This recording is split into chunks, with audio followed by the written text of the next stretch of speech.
Gange nze Kibira Ivan nga ndi musajja musomesa omukukutivu nga nsomesa amasomo aga chemistry naye nga ate ekyenjawulo kiri nti ndi headmaster oba omukulu w'essomero erya Namruth High School erisangibwa wano Mukono mu Kigombya.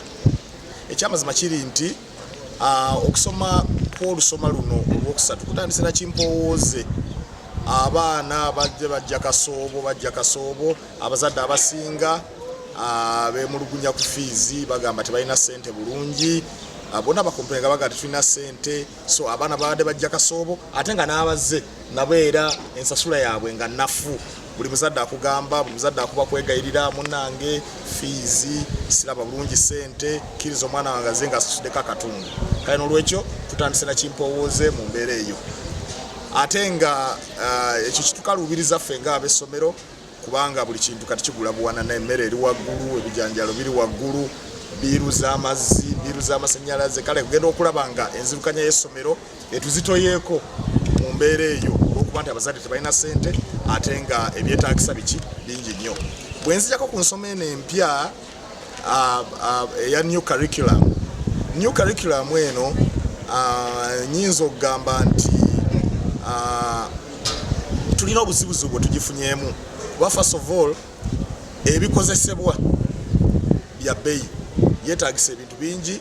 Bwe tuba tusomesa mu kibiina tusomeseza abaana mu butabo so kati buli mwana yandeetaaza okuba n'akatabo ke mwasomera under the new curriculum bwe lubanga tunagikola ki tunagisomesa bulungi naye obuzibu kiri nti obutabo nabwo bubeera expensive. Gavumenti yagezaako tuweerezayo obutabo obutonotono naye kati wobanga olina abaana bangi oyinza okuba n'abaana nga 9 oba 10 kati nganze benna wano musinya wano abasukka mu 10 naye gavumenti nekuwa obutabo nga 10 subject emu banga 7 obutabo bwate bumala abaana kiba kitegeeza nti no gwe nga nnyini somero n'okuteekamu ssente ogula obuki obutabo ate nga obutabo buli expensive kale n'olwekyo ekyo kyekimu kusomezebwa kukoze eki. Ekirala ebikozesebwa ne curriculum eno kumpi yeetaaga okuba nga abaana bakozesa emikono gyabwe ebiseera ebisinga so ebikozesebwa mu bintu nga projects kubanga projects ez'enjawulo ze bakola zina ebyetaaga ebyenjawulo ate ebyetaaga ebyo bigula ssente newakubadde nga bagamba nti tulina okukozesa ebyetaaga ebyo ebiva oba ebitwetoolodde naye oluusi waliwo okweteeka kuteeka mu akasente kale n'olwekyo ebyo byonna byetaagisa ssente. Ekirala erimu paperwork mungi kubanga tugaba zituta activities of integration kakati ku buli nkomerero ya chapter yonna gy'osomesezza olina okugaba ekibuuzo kankiyite kibuuzo activity of integration kiba kibuuzo kyennyini olina okugenda oprintinga ekibuuzo ate era okiwe ng'era bw'onoowa ekibuuzo abaana bawe n'empapula kwe bawandiika so ogenda okulaba nga paperwork mungi ku buli end ya chapter gy'osomesezza olina okuba nga abaana obaprintingira ekibuuzo n'okibaa ne bakiwandiika ezo zonna mpapula.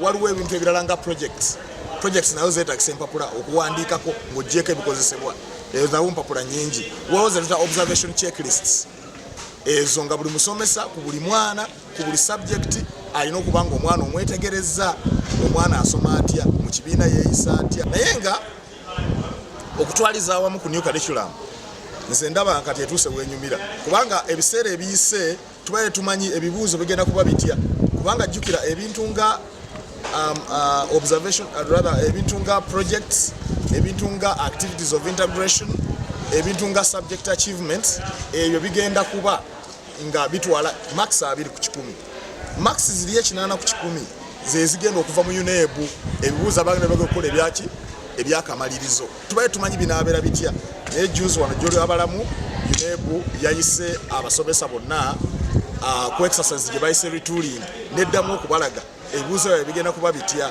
ki ekigenda okwetaagisa okubiddamu kale n'olwekyo tulaba nkati gye tulaga tulabayo kubanga ekyetaagisa UNEB kyegenda okuleeta nakyo kati tukimanyi ku nsoma eno empya.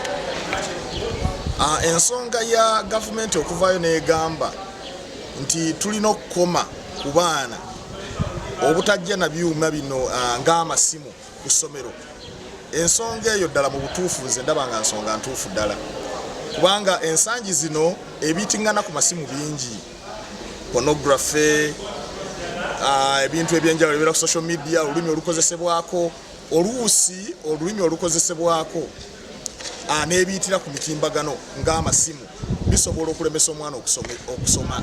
Kale n'olwekyo okuvayo ne bagamba turegulating ensonga y'amasimu mu masomero, nze ngamba nsonga ntuufu, naye ate on the other hand ate twetaaga abaana baffe bakole research. Gavumenti erina kukola ki? Gavumenti erina okutuyambako amasomero gonna agali mu ggwanga, kuba ffenna tusomesa abaana baggwanga, etuyambeko okugula ebyuma bikalimagezi ze bayita computers basiteeke mu ssomero. Ate era nze nandisuggestinze nti gavumenti yandibadduwa ne free internet, kubanga internet nayo amasomero agamu naddala amasomero amaavu ennyo agali mu byalo agali mu kigayinza obutasobola kubanga gasobola cost ya internet. Ate era n'ekirala internet buli wamu etuukawo, ekyo nakyo kyakwebuuza. So gavumenti yandikoze kinene nnyo okulanga ebukisa internet mu ggwanga lyonna, emitimbagano mu ggwanga lyonna, ate era babita bitimba internet mu ggwanga lyonna n'ebibunyisa. Ate era neyambako amasomero okubibasasulira ne babeera nga buli ssomero lirina chance ey'okwaccessinga internet. Ate era buli ssomero ne baliyambako okugula computer, abaana ffe basobola okukola ki? Ne basobola okuba nga bakola research. Otherwise ekintu ky'okukkiriza abaana okuleeta amasimu mu ssomero kintu kiri tricky nnyo, kijja kulemesa abaana baffe okusoma. Kale n'olwekyo mu mbeera eyo nze gavumenti ngamba yabadde neegendereza era yakoze bulungi nnyo okubanga regulating ekyo ky'okuleeta amasimu mu masomero. Okuba nti omusomesa okuviira ddala ku ddaala erya nursery ogende mu primary otuuke mu secondary, okuba nti minimum qualification is a degree, nze ngamba kyandibadde kirungi kubanga buli muntu wabeera ng'akuguse ne byabaawo abaana biba byebyo. Kati ffe tukkiriza nti omuntu gy'akoma okweyongera waggulu mu ddaala ery'okusoma n'afuna degree oba ne yeeyongera nako aba akuguse mu byakola ki? Mu byasomesa. However bw'oba ng'okitunuddemu kiyinza okukendeeza workforce yaffe. Wakati sisuubira nti essaawa zino abantu abeeteeseteese ne ddaala erya degree okuviira ddala ku mutandalo gwe nasale nti bawera. Kale n'olwekyo nze kyensaba newakubadde nga kyandibadde kirungi okuba nga buli musomesa alina degree, gavumenti yandikikutte mpolampola negenda ng'efacing out zino grades gundi qualification za wansi nga certificate ne diploma mpolampola netakipapira, naye nga kyo tekyandibadde kibi mu mbeera eyo.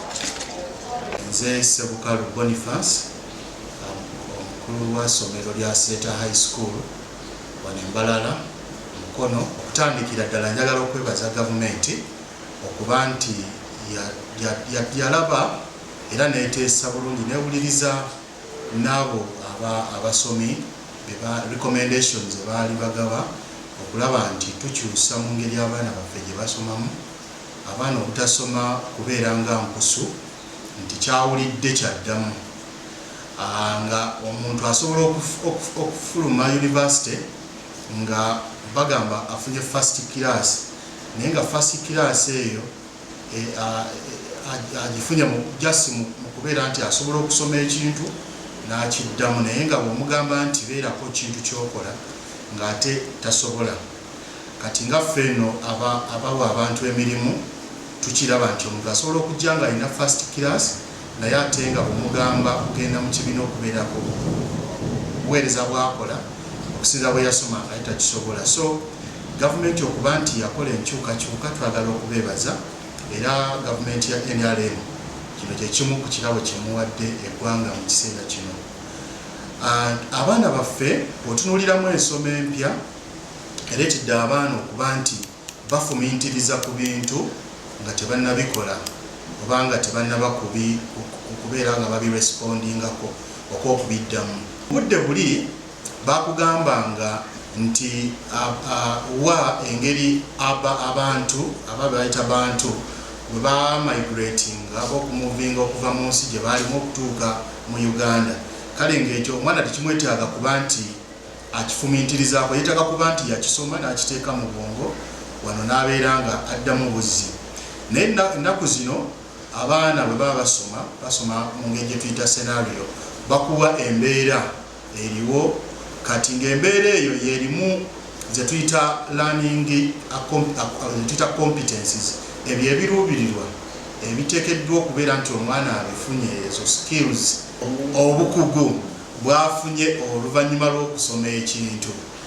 Kati okuwa ekyokulabirawo kati nga mu history basobola okubuuza ekibuuzo kyekimu naye nga tebakibuuzizza mu ndala, oba omwana ne bateekawo embeera nti ennaku zino abantu amataka ge basikiranga ate kati baba gatunda kireesewo embeera bweti ne bweti kati ne bagamba omwana abeereko engeri gy'awa amagezi kati ng'omwana oyo kimwetaagisa okuba tembeere yagitegedde n'amateeka agali emabega w'ekyo agategedde n'awa endowooza ye okusinziira nga bw'aba alabye era nga tusuubira nti omwana tasobola kuwa ndowooza yeemu ne munne kubanga ffenna ensonga tugitunuulira mu dimensions za njawulo.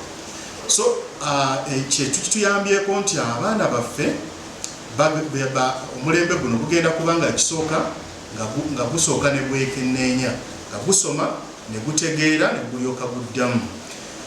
Kati ekyo kiba kirungi nnyo naddala mu kkubaganya ebirowoozo era ogenda kulaba nti omulembe oguddako gw'abagenda okubeera mu paliamenti gugenda kuba mulembe mulungi kubanga bagenda kuba abaana bawulira ne bekenneenya ate ne barespondinga.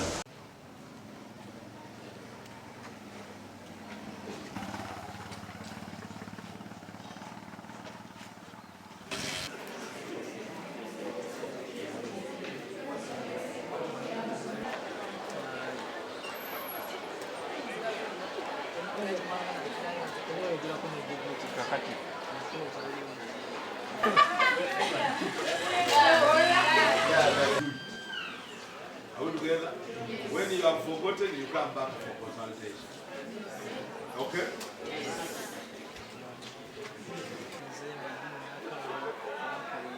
Kalo nakagombe.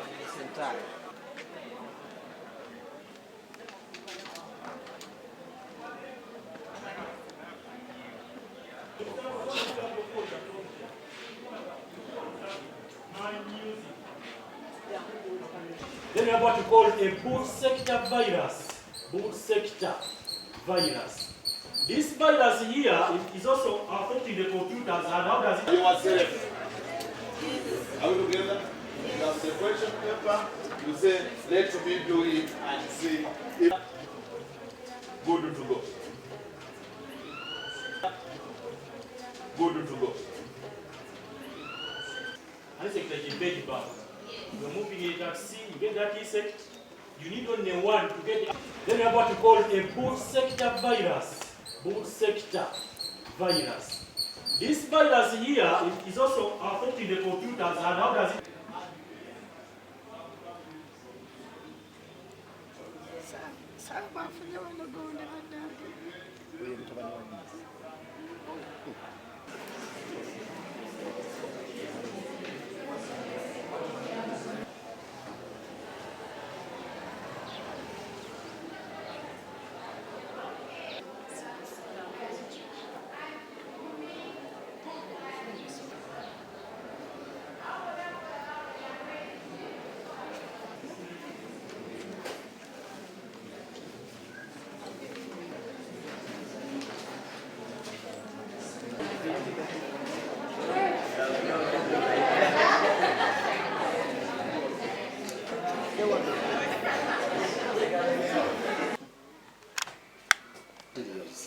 ng'ebitabo engeri gy'edimu curriculum ebitabo byaffe byonna ebikadde byali bisomesebwamu text books kugamba zakaddiwa tezikyalina nnyo makulu buli class yonna kati olina kugula bitabo bipya abaana mu basomera. Gavumenti yagezaako nga bwesobola amasomero n'egawa ebitabo naye ebitabo ebyo nga tebimala kubanga osanga kirasi ey'abaana 100 oba abaana 200 nga bagiwadde obutabo 23. So nga ate mu nsoma eno empya buli mwana alina okuba nga atudde nga alina akatabo akake mwasomera. Kakati ekyo kisoomooza nnyo okuba nti tulina ebikozesebwa ebitamala scholastic materials tezimala. Then ekirala ekisoomooza kyenyinza okwogerako kyekyokutendekebwa kw'abasomesa tekunanyinyitira bulungi. Gavumenti yeetaaga okwongeramu amaanyi okutegeka workshops emirundi n'emirundi abasomesa baffe babe nga basomesa kye basomesa nga bakimanyi bulungi. Ffe wano waffe ku ssomero lyaffe ery'Ambalala Secondary School tutegekawo emisomo egyaffe ng'essomero ne tuleeta abakugu ne basomesa abasomesa baffe naye tukimanyi nti eriyo amasomero eyo naddala agali ewala mu byalo ng'ate go tegasobola kwerwanako nga galinda musomo gavumenti gwetegese. N'olwekyo oluusi abasomesa bano babulamuuko era osanga abasomesa bangi oluusi abasomesa bajja okusaba emirimu naye ng'omubuuza ekyokukola ng'oluusi n'okukimanya takimanyi so kyetaaga trainings workshops zeyongeremu. Ekirala kyenjagala okwogerako ze universities ezifulumya abasomesa. Tuli mu nkola ya new curriculum kyokka ate gavumenti ezisomesa abasomesa bezifulumya era zikyafulumya abasomesa be bamu bezaali zifulumye mabega. So kyetaaga okuba nti ministry ekwasaganya level zonna abasomesa abafulumizibwa ku university bafulume nga bategedde kye bajja okusomesa wakati ensomesa yakyuka wabula ate university zikyafulumya abasomesa abali mu mbeera y'emu ne ze bafulumyanga edda bamala kujja wano ng'ate muyina kubatendeka buto nti akakati ensomesa eri bweti so ng'ate omusomesa yali badde afuluma nga mutendeke bulungi ng'ekyokukola akimanyi. Ekirala kyenjagala okwogerako ensoma eno tukyalenjinzeemu tulina ekitongole ekikola ebyensoma ekikola curriculum ekya NCDC n'ekitongole ekya UNEB ekitegeka ebibuuzo. Osanga nga UNEB egamba birala ate nga ne NCDC egamba birala. Kati ebitongole ebyo ebibiri byetaaga okukwatagana, byetaaga okuba nti batuula wamu babe nga bonna boogera olulimi lwe lumu kubanga oluusi kireetawo okubuzaabuza nga UNEB esaba kirala ate nga ne NCDC abasomesa bagamba kirala. So wetaagisaawo okuba nti abantu abo bakwatagana. Ekirala kyenyinza okwogerako tufunyeemu okusomoozebwa mu kuwandiisa abayizi abagenda okutuula ebibuuzo omwaka guno abasiniya eyokuna. UNEB twali tugisuubira nti egenda kutegeka emisomo egijja okutegeeza abantu kiki ekyokukola naye UNEB tesobodde kukola kintu ekyo. Nawulirako nti mu bitundu ebimu eby'eggwanga baakikola naye si wonna. So UNEB yeetaaga okuba nti etendeka bulungi abantu bategeere kiki kye balina okukola kubanga tulina obubonero bwe tulina okuweereza ku UNEB naye kibadde kisoomooza kinene nnyo kubanga ebibadde birina okuweerezebwa bingi ate nga UNEB teyakola kutendeka kujja kutendeka basomesa kye balina kukola. So ebyo byenjagadde okwogerako ku bisoomooza ennyo bye tulina ku nsoma yamu. Mu wiiki eno amasomero we gagguddewo okutwaliza awamu wano ewaffe ku Mbalala Secondary School tanaku ebadde nnungi abayizi bazze bulungi actually ba candidates kumpi baweddeyo senior 4 senior 6 nabano lower classes endala ebitundu 85 ku 10 olwedde baripootinze. Tuli basanyufu ku ekyo tukubiriza abazadde baffe abalala abaana bakyasigaddeyo eyo nti bannange ffe tusoma twatandikirawo okusoma muweereze abaana bajje basome abalina ebisoomooza naddala mu nsonga za ssente ffenna tubimanyi mujje ku ssomero twogere tulabe engeri abaana baffe gye bayinza okusomamu. Ya gavumenti ekyamazima amasimu gayamba okunoonyereza naye ate ekyamazima nze saasoma amasimu naye nanoonyereza n'empita ate siri omu kwabo abaali n'abali mu gavumenti kati nabo tebakozesa amasimu naye banoonyereza so wakyaliwo emikutu emirala ekyasobola okukozesa naye ng'ensi bwegenda ekyuka ate tulina era okulaba tutambula tutya naki n'ensi nga bwetambula. Olwekyo tubaganya ebirowoozo okugenda mu maaso ffe ng'essomero tuyimiridde ku gavumenti kyegamba okusinziira ku silabasi nga bwe yakolebwa tolina budde gyojja bujja obulala ate okuteekawo tukompensate gamba okusasula obudde buli bwewakozesa mu wiiki etandika neyokubiri nti oli mu kurisivinga abaana oli mu kulondalonda olina kutandikira. N'olwekyo abazadde mbakubiriza one bakitegeere nti obudde tebumala ate ebyokukola bingi. N'olwekyo buli kadde akaliwo kebataddewo nti amasomero gatandika bagende kusomera abaana bateekeyo batandika kubanga ffe ng'amasomero abakulu b'amasomero ab'omulembe guno twakitegeera nti tulina okusobola okukola enteekateeka etusobozesa abazadde ne babaawo n'essomero eribaawo ng'omwana tafiiriddwa.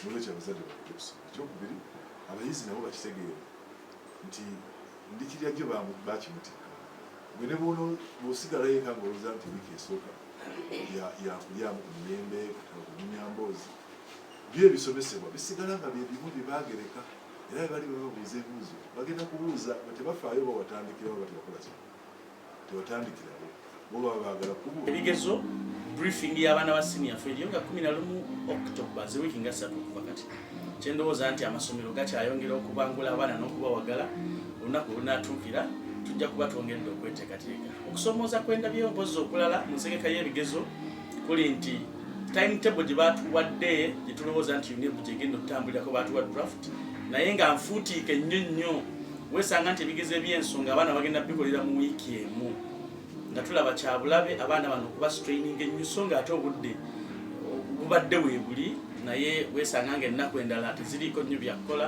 so nga ate ebigezo ebikulu ne practicals bifuutiikiddwa nnyo bayinza obutawa budde bamina ekikosaamukko ku nsoma yaabwe naye mu byonna tukkiriza nti abaana tubateesetese bulungi era bajja kusoma bulungi waliwo ensonga ey'okubiri abaana bateekateekera bajja kusoma bulungi abaana bano kijja kujjukirwa nti abakkiriddewo curriculum eno basomoozebwa omuyaga gwa covid-19 kuba siniya wano yali ya 2-2 kale ku lw'ensonga eyo bangi ne baddiriramu engeri gye twagenda mu muggalo mu gwokusatu gwa 2-2 olw'ekirwadde kirimu mawuggwe ekya covid-19 so ne bafiirwa omwaka ogwo kumpi sibasoma nga bali mu siniya wano bwe bajja era basomedde emyaka 3 emijjuvu naye tukkiriza nti bajja kusoma bulungi